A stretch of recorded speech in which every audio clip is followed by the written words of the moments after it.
Hello everyone. Khurramjoi Mayam punamak Mayam ngasi video sidiko. Mayam ngasi video sidi aina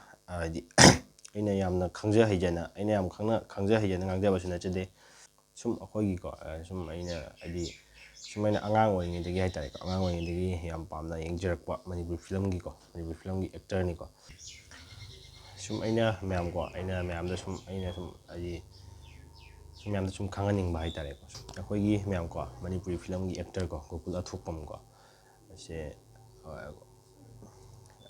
akhoi na su angang oringidagi dum Mayam su dum jengwa yawnarangoni ko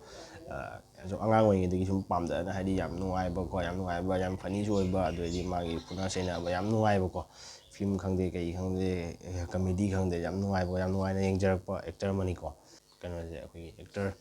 GOKUL ATHOKPAM siga di Houjik² mangona thokliba tabuk sing amadi mangona tariba si karino haibase yam Khangminnashi video se dum leba phau yengbiu myam ko Khangminnashi ai sum matik khara ucharake ko aduna myam aina sum myamda share tawning ko myamda share tawning aina dum video se namjarak pune ko do myam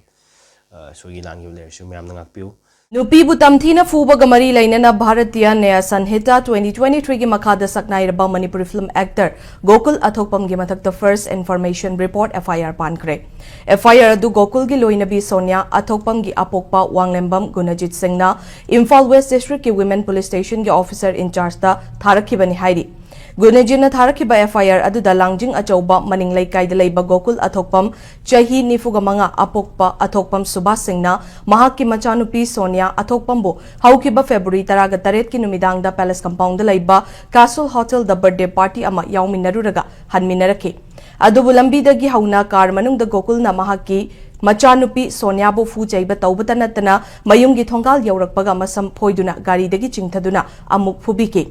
Nungdang adumaktada Sonia bu mapamdagi miyoi singna Janims Hospital da puduna treatment chathaki haidi. Loina na panic attack na maram oiraga haukiba February 18 dasu Janims ki psychiatric department da makhata ba treatment tauki haidi. Haidi ba thaudoga saga mari laina na GOKUL ATHOKPAM gi mathakta mari laina ba singna action lawkhat pinaba Gunajit ki FIR Asida palli. Miyamna sakhang maikhangnaraba actor GOKUL ATHOKPAM mahaki loinabi Sonia ATHOKPAM phubaga mari lainana Imphal West Women Police Station na lawpalakpa FIR amaga mari lainana hekta phaba yadanaba anticipatory belt lawplay police tagi fangba pauna hai haukiba February ki tang 13 ta Palace Compound leiba Hotel Castle da numidang birthday party ama matai manau yauminaki mafam aduda makhoi ani ningai sangdana rakhi aduna maram oiraga birthday party adu loidringai makhoi ani mayum da halaki car manung suma ki loina bibu GOKUL na tamthina phuki haina maral siri mayum yoraba matung da su car dagi chingtharaga yamna thina phubiki Paudu Pangbadagi Sonia gi imung manung gi miyoi sing laktuna mahakpu hospital da pukhatki Houjik² Sonia pakhatpa thakatpana pikthanduna wakhalaina narakpadagi layengduna leiri Houdok aduga mari lainana Sonia gi apokpa Wanglembam Gunajitna police ta complaint tawraki masagi chahi 95 suraba langjing achawba maning laikai dagi GOKUL Houjik anticipatory belt lawraga leiri haidi Miyamna sakanglaba actor GOKUL ATHOKPAM mahaki loinabi Sonia ATHOKPAM fubaga mari lainana Imphal West Women Police Station na lakolapa FIR amaga mari lainana hekta phaba yadanaba anticipatory belt lawkre police tagi fangba pawgi matung inna haukiba February gi tang 13 Palace Compound laiba Hostel Castle da numidang birthday party ama matai manau yauminake mafam aduda makoyani ningai sangdanarake Maduna maram oiraga birthday party adu loidringai makoyani mayumda halakki car manungdasu mahaki loina bibu GOKUL na tamtina phuki haina maral siri mayum yauraba matungdasu car dagi singtharaga yamna thina phubiki hairi pawadu fangbadagi Sonia gi imung manunggi miyoi sing laktuna mahaku hospital da pukhatki